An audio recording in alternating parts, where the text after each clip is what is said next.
Good morning friends. 80 शब्द प्रति minute dictation start.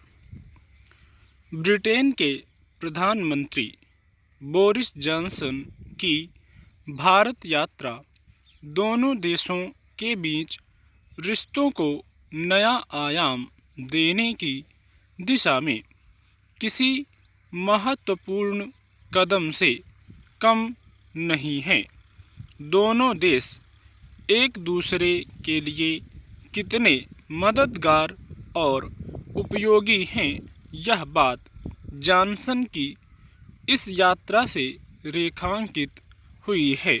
शुक्रवार को दिल्ली में प्रधानमंत्री नरेंद्र मोदी के साथ जॉनसन की जिन मुद्दों पर स्पष्टता के साथ बात हुई, उससे यह और साफ हो गया कि आने वाले दशक में दोनों देश एक दूसरे के लिए काफ़ी कुछ करने वाले हैं।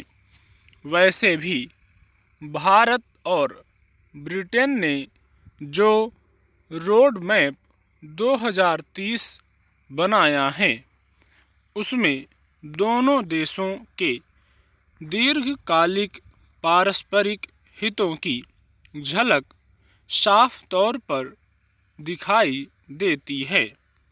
इसलिए भारत ब्रिटेन रक्षा गठजोड़ और मुक्त व्यापार समझौते जैसे मुद्दे काफ़ी अहम बने हुए हैं।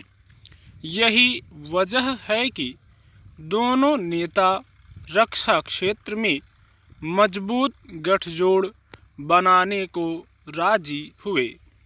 इसमें कोई संदेह नहीं कि रक्षा क्षेत्र की ज़रूरतों को पूरा करने के लिए भारत ब्रिटेन सहित दुनिया के कई देशों से सामान खरीदता है। इसलिए ब्रिटेन भारत को रक्षा सामान के एक बड़े बाजार के रूप में भी देख रहा है। फिर भारत की सुरक्षा चुनौतियां भी कम नहीं हैं। ऐसे में ब्रिटेन का भी हिंद प्रशांत महासागरीय पहल से जुड़ने का फैसला भारत के लिए तो फायदेमंद ही है। दरअसल वैश्विक पटल पर भारत की भूमिका जिस तेजी से बढ़ी है, उसे देखते हुए ब्रिटेन भारत की अहमियत समझ रहा है।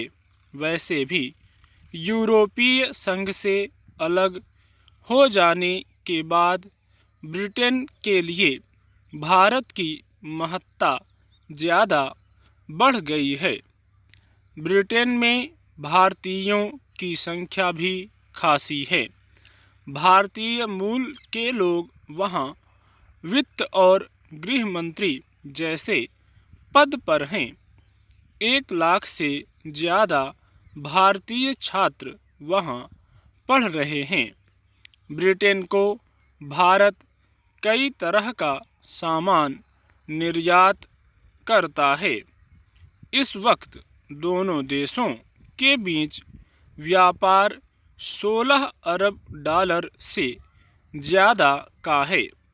इन्हीं सब बातों और हितों को ध्यान में रखते हुए जॉनसन ने भारतीय पेशेवरों, खासतौर से आईटी पेशेवरों के लिए वीज़ा देने की नीति को उदार बनाने का संकेत भी दिया है। गौरतलब है कि पिछले साल ब्रिटेन की सरकार ने जितने प्रशिक्षित पेशेवरों को वीज़ा दिए थे, उनमें 40% भारतीय ही थे।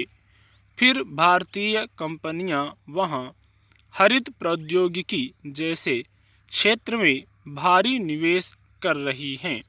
जाहिर है पारस्परिक आर्थिक और कारोबारी हित ही दोनों देशों के रिश्तों की नई मंजिल तक ले जाएंगे। गौरतलब है कि ब्रिटेन के साथ मुक्त व्यापार समझौते की दिशा में तेजी से काम चल रहा है। इसकी पहल पिछले साल मई में हुई थी। स्टॉप।